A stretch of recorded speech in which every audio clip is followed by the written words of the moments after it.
In your life, you deserve to be more, do more, have more, and give more.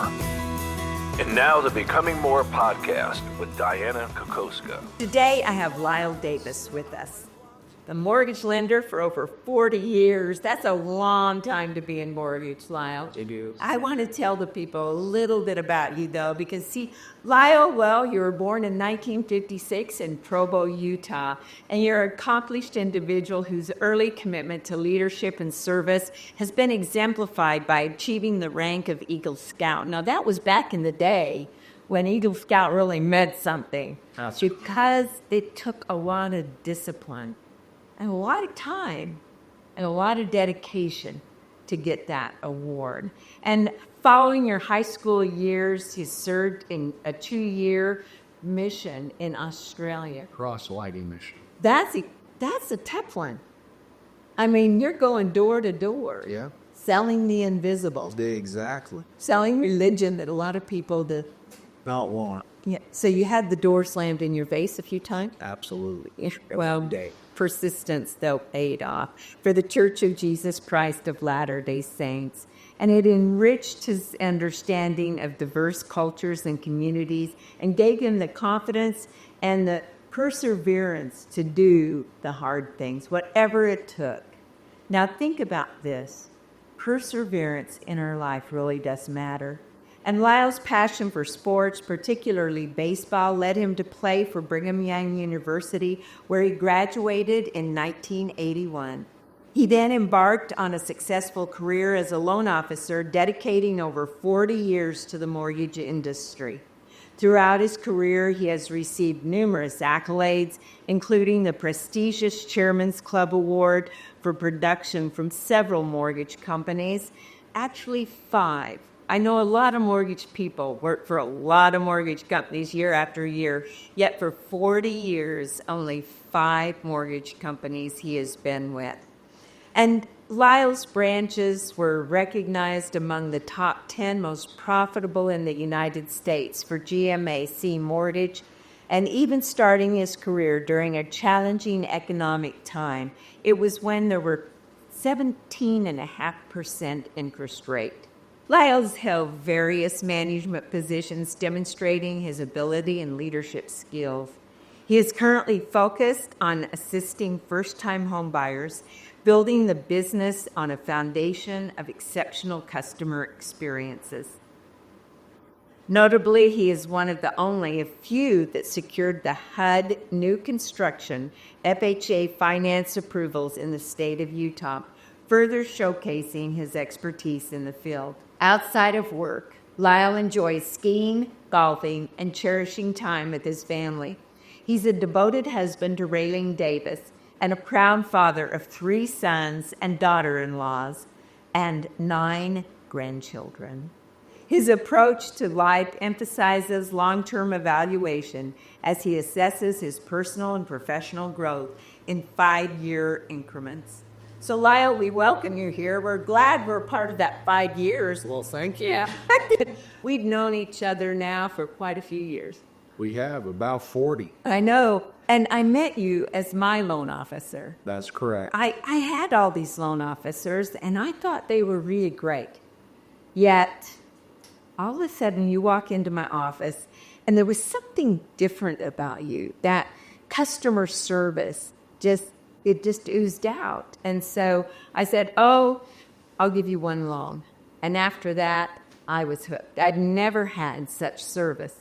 And yet you know this industry like the back of your hand. You've been in it over 40 years. So let's dive right in, because right now, interest rates, everybody's talking about interest rates. And everybody thinks interest rates are bad, you can't buy and all of that. Do interest rates really matter? Interest rates, Diana, really don't matter. In fact, that's an interesting, question you've asked, a great question. Whenever an individual asks, well, what are your interest rates? I know that they need to start at the basics and get a basic understanding as far as what's available in the marketplace and how that applies to them individuals. So if I'm a person and I say to a mortgage person or even a realtor, What's the interest rate? Because that's what the news is always talking about. It's always interest rates have gone up, interest rates have gone down, and they act like that's the only determining factor.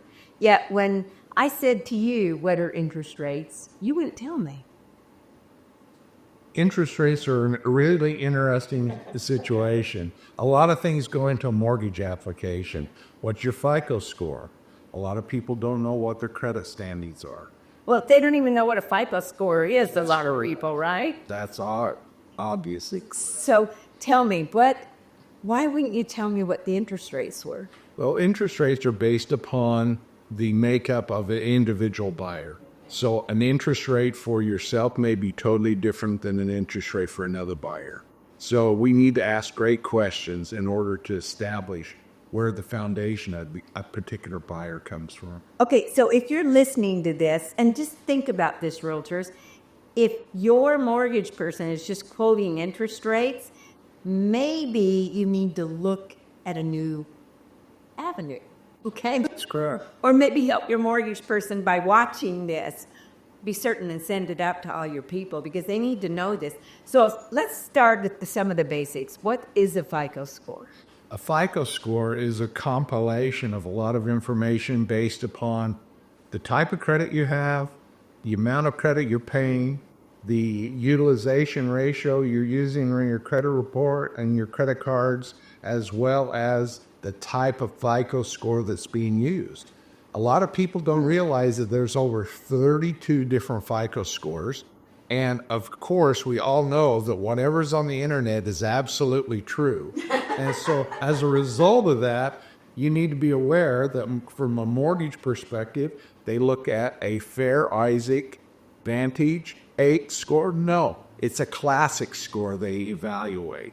Okay, so you're doing all of this. This is why it's important to have a great mortgage person because you're looking at FICO scores and you're looking to find the best interest rate for the people. That's correct. Okay, this morning when we were speaking, though, you said interest rates really don't matter. Why are people all hung up on interest rate? Well, I think that that's what happens when we listen to the news. All they're talking about are interest rates. They don't talk about the increases that have taken place in a community as far as increase in real estate taxes.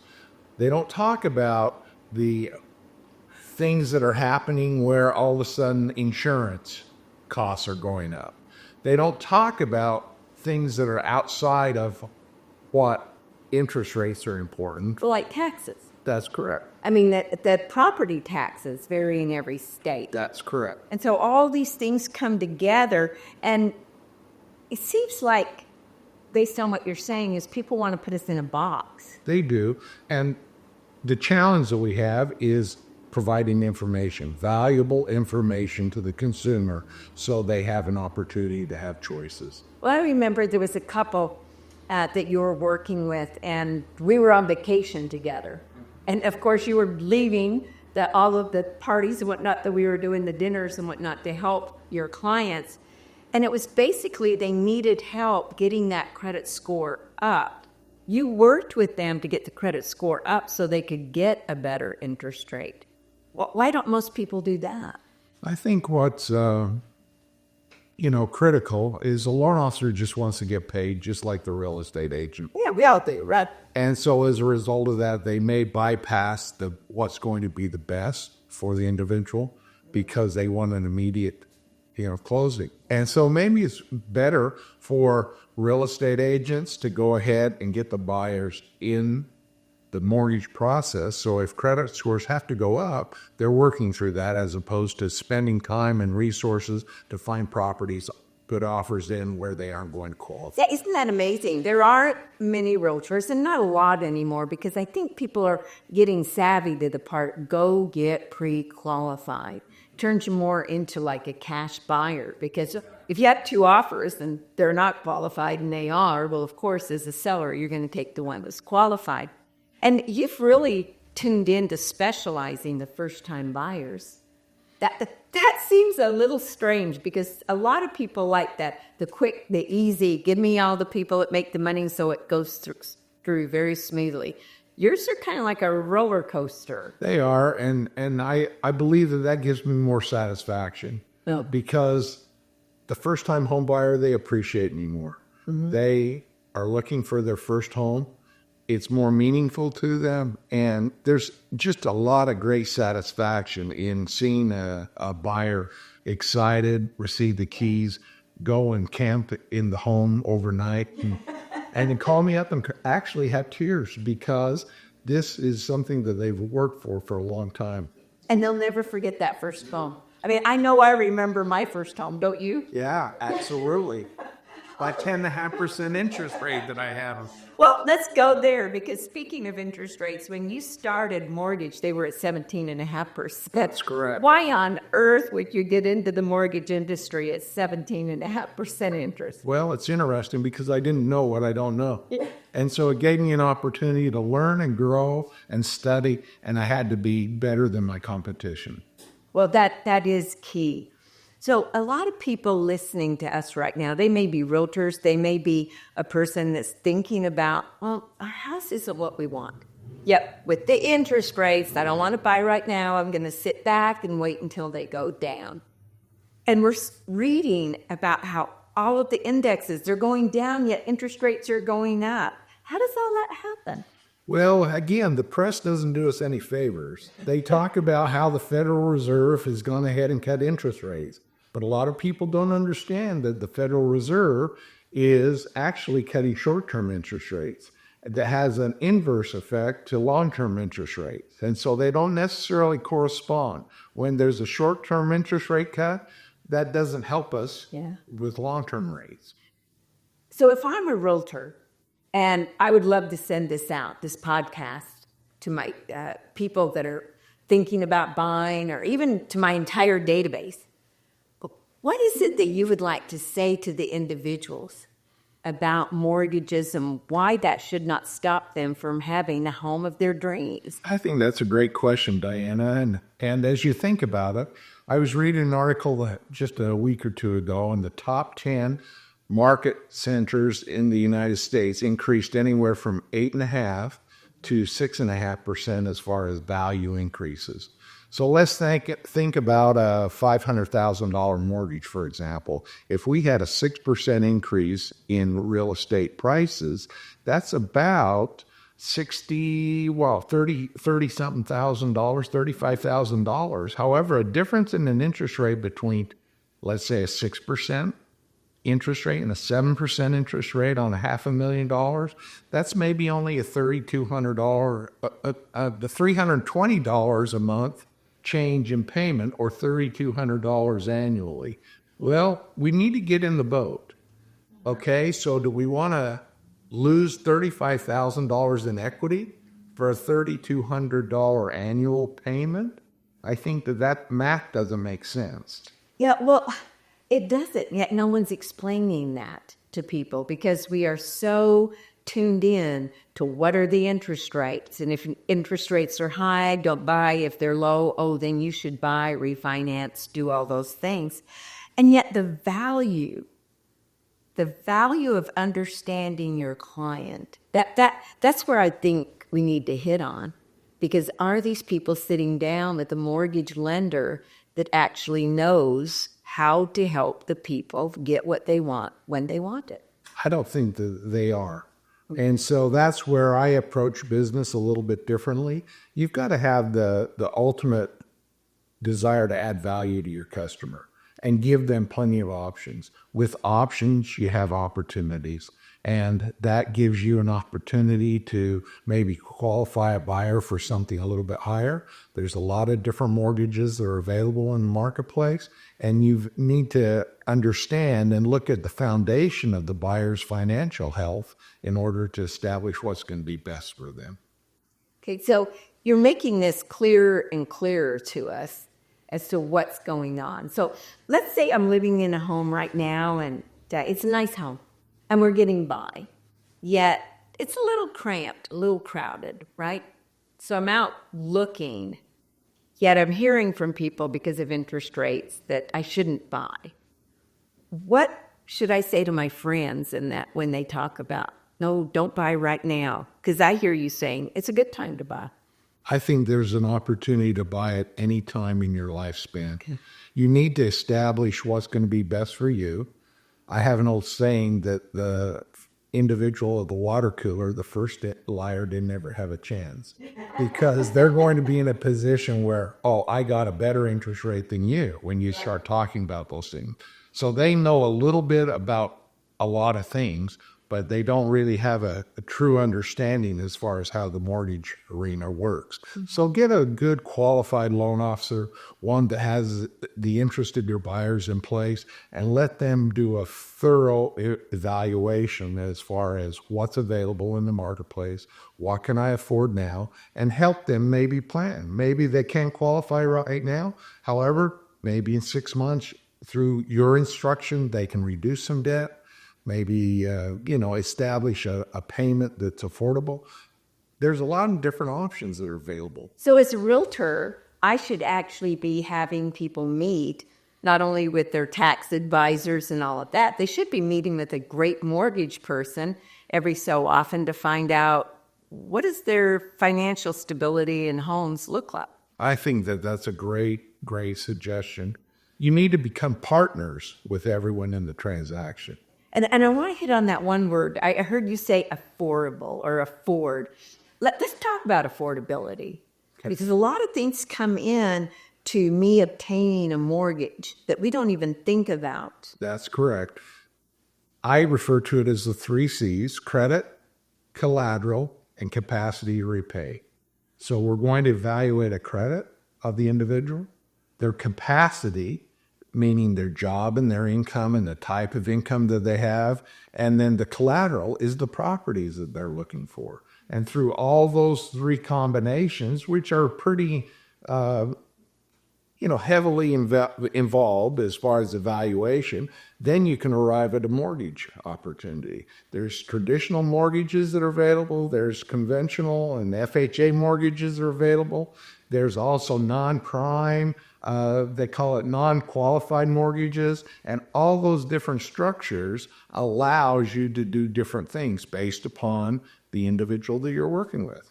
Well, you're always trusting and explaining to people, because you're a great listener. The people that I worked with said, I really love the way he explains everything.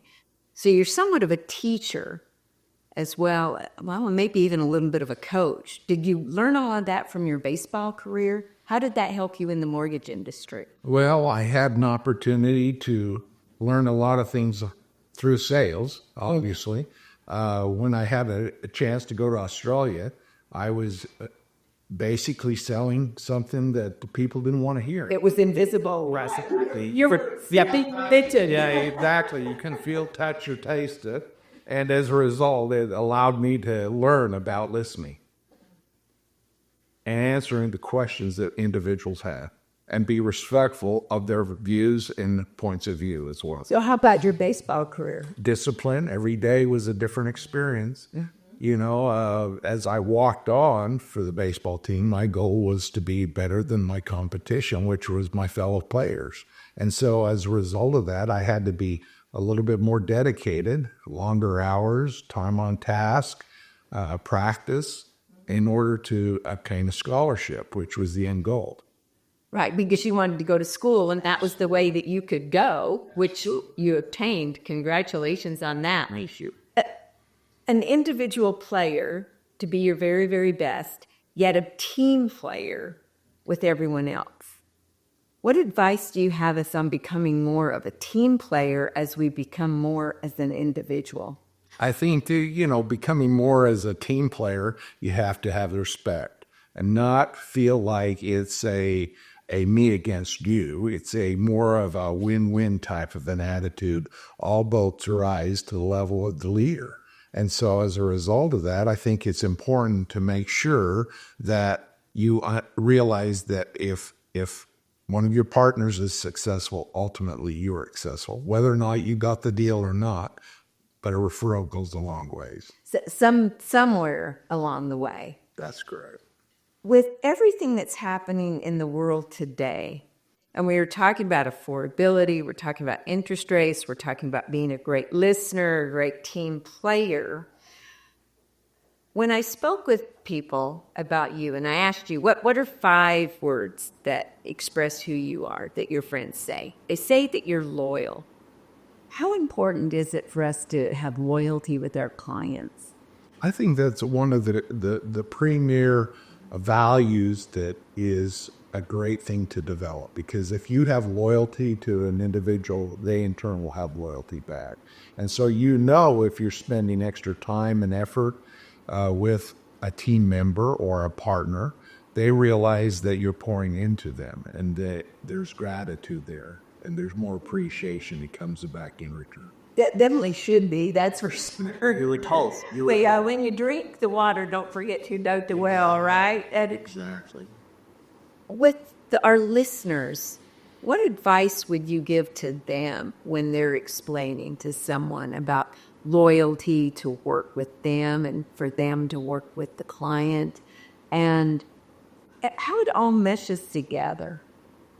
Well, I think you're developing, friendships along the way, and it's again pouring back into individuals. If you scratch my back, I'll scratch yours.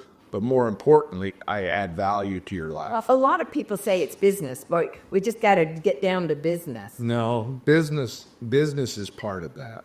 I had an interesting experience where I met a developer 9 years ago, and he and I had opportunities to do business previous to that. He was going into 8 different developments, and he called me. He said, "Lyle, I want you to help me get into a new project.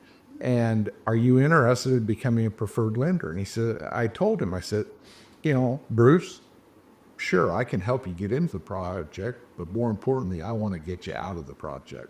And that's a good key point. Say that again. well, again, the conversation was anyone can get you into a project, Yeah. but I wanted to get you out of the project. And with the risk that he was exposed with, we resonated, and we've been doing business for the last 9 years. And so you help him get his properties sold by finding the right mortgage for the person. That's correct. And more importantly, because the project, which I specialize right now in new construction, first-time home buyer, condominium approvals, is critical to have a secondary market that gives FHA loans to those first-time home buyers. So I utilize my skills in getting the projects approved. Okay, so let's get on that condominium. Mm-hmm. So what would our listeners, what's the difference, right? Let's explain that to them. Well, a condominium is basically an apartment. However, they're separate ownership. Right. And so our particular project is stacked 4 high and 5 wide. So you set a certain type of loan, though. This is kind of fun. Okay. For people to understand. You said that you wanted to make certain that the mortgage would allow a condominium. That's correct. In the marketplace, without special approvals through FHA, Fannie Mae, Freddie Mac, is very hard to find secondary financing.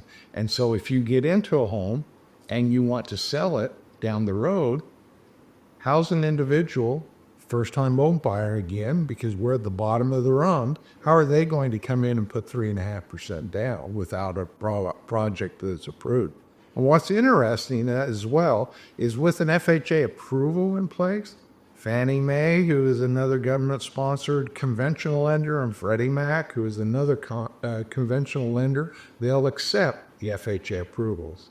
Well, and the interesting part to me is when I first met you, and of course I'd been in real estate for a long time, and I still thought a mortgage was a mortgage was a mortgage. And I had a great mortgage lender who had moved away, and timing was quite right, and I was working with a lot of different people. Yet once I worked with you, I just stayed with you because of the way you treated the customer.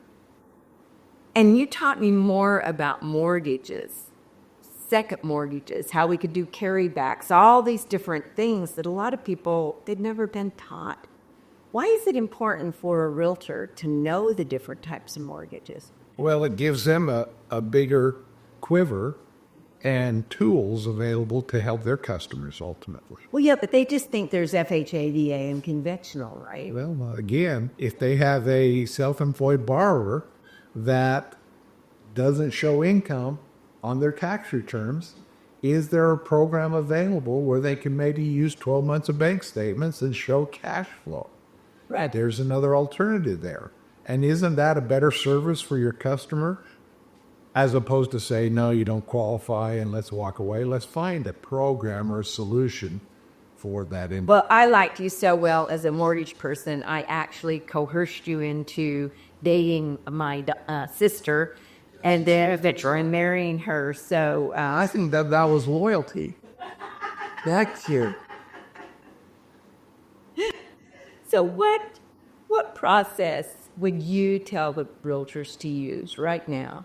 If I'm a realtor out there and I'm listening or watching this and I want to know the best thing to do for my clients, do I just say, go see this lender and get pre-approved? I would spend time with them and ask them what their particular needs are, and then identify for them a respectful loan officer that you can approach and have them work with that is loyal to you and will pay back and provide comfort and understanding for your customer. Boy, that is so much needed right now.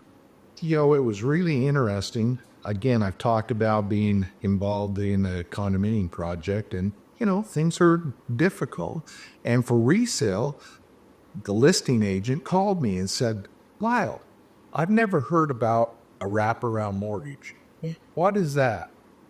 And from that discussion, he's been in real estate for 15 years, but he had never heard of a wraparound mortgage. And now with interest rates so low, there's an opportunity there that he could create a sale using a wraparound mortgage and benefit the buyers and sellers. The individual coming in had a large sum of money to take out the equity position. The first mortgage was 2.5%. And so they're wrapping the mortgage and putting a first and a seller carryback, and boom, we have an opportunity. And everything goes together. And of course, have attorneys work with you on this. Don't ever think that you're so good. Exactly. Like you can do it all yourself, right? Exactly. Oh, yeah, I understand all these things. I think when interest rates, I think one of your benefits was the 17.5%, because you were constantly working to figure things out. It's like the puzzle, which piece goes where, and how do we make this to make a beautiful picture out of all these pieces? That's one of your specialties. You're a great problem solver. I don't know, have you ever had a mortgage that, well, let's say you really had to work at? Oh, yeah. Probably 40% of all the mortgages I've been able to help, I've had to work at. And again, it's just like applying principles in your life. I'm the weird one where I actually read underwriting guidelines. You've actually read those things? Yes, a lot of loan officers where go ahead and take a loan application, tell the borrowers what they want to hear, pass it off to a processor, and hopefully it sticks on the wall. I like to structure everything so I know that I check the guidelines ahead of time, that I have the end result in place, and then pass it to the processor. I remember one time you were kidding in 5 different areas, maybe it was even more, to where you were saying, well, we could do this, we could do this, we could do this, and you worked with the buyers as to what they desired to do. Yet there was something about you not wanting to tell them they could not get that house. You need to always create hope. Yeah. You need to make sure that the borrower knows that there's an opportunity for them to realize their dreams. And through doing so, it may take them a period of time, but no one likes to say, no, I don't have the time to work with you, because they'll never call you back. And so you need to be in a position where you create hope, opportunity, and understanding for them. Right now, when I get back home from visiting beautiful Austin, Texas, I have to follow up with a borrower that had been self-employed. Both of them are hairdressers. They make a lot of money. They have great credit. And we had a conversation 5 months ago saying when taxes are ready to be filed, we'll sit down. You may have to pay a little bit of tax right now, but we'll sit down with your accountant and structure the tax return so you file to get into your home. Wait, you're a mortgage person helping them with their taxes through their accountant because those are the steps you take. That's correct. And you're taking them before they find a home? That's correct. They have, again, identified a project that they want to live at, a location, but they can't qualify 6 months ago, but we're going to make it happen in the next 4 or 5 So it's about following up with the people, getting them in with a loan officer, and allowing them to figure out what they have to do. And now you pass it back to the realtor and say, hey, they're ready. That's correct. And the critical point is to let the realtor know what you're doing. So they have communication as well, that they understand that they're in this process of developing their income to a point where they can qualify.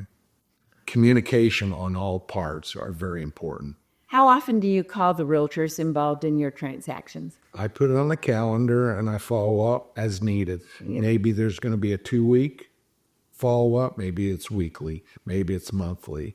It depends on the situation. Okay, so tell us about the worst transaction you ever had.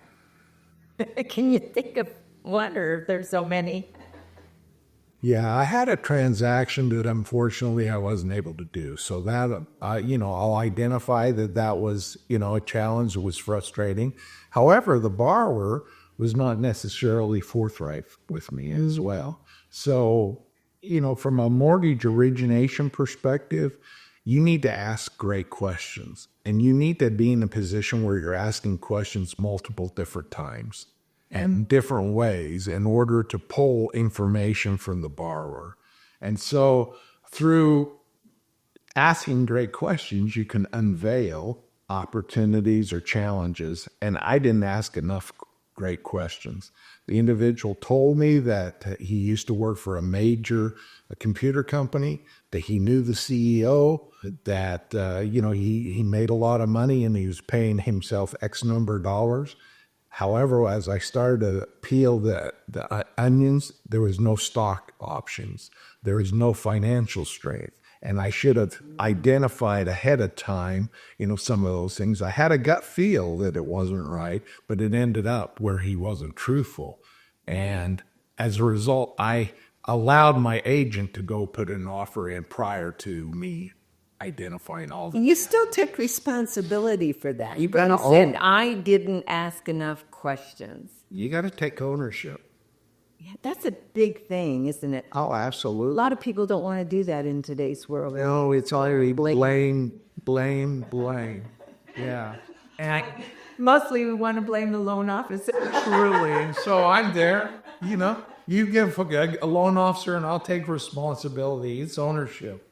100% ownership. Well, I know you haven't had many of those, that's for sure, because I know how hard that you work. Is there anything that you would like to tell our listeners about becoming more? Because you've worked on yourself as hard as you've worked on your job. 40 years in mortgage, you don't just sit back. You're constantly reading, you're studying.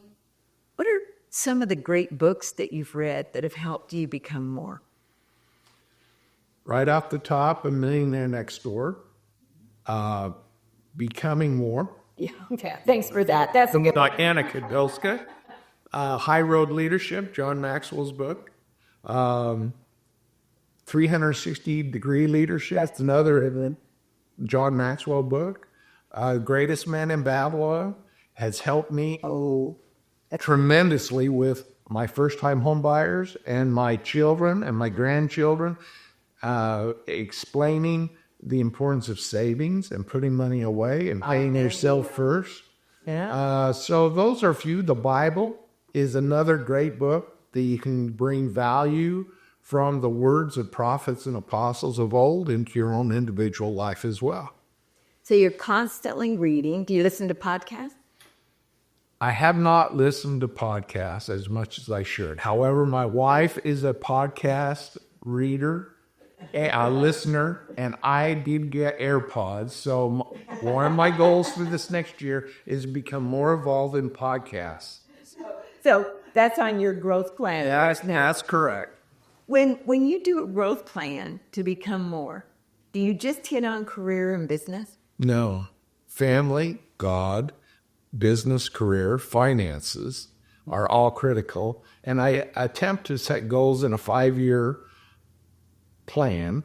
And then I have a chance to review at the end of every year to see how I did. I measure up and then I move forward. So let's say in the next 2 minutes, if you were speaking to a buyer that I was a realtor, and I said, hey, Lyle, I have a buyer and I'm working with, and I just want you to tell them what should they be doing to prepare as a first-time buyer to get ready to have a great mortgage and a great interest rate. So I'll just wait. You look at the camera and talk to that individual. Well, I had the request just the other day, and so I said it'd be my pleasure to assist your buyer. Let me go ahead and communicate with them, and I'll send them an email requesting general information. At this point in time, they didn't want to pull a credit report, so I said, that's fine. Send me last 2 pay stubs, a W-2, copy of your bank statement, and let's evaluate what credit you have right now, the obligations and the monthly payment. And then from that perspective, I have the opportunity to build rapport with your borrower, and we can follow up, and I'll let you know what the next steps are as we work towards getting your buyer into a first-time home. Okay, so let's take another one. These are people that are wanting to buy a home. They don't have anything really going for them. How would they get their ducks in a row? What would you say to somebody if you're thinking about buying a home?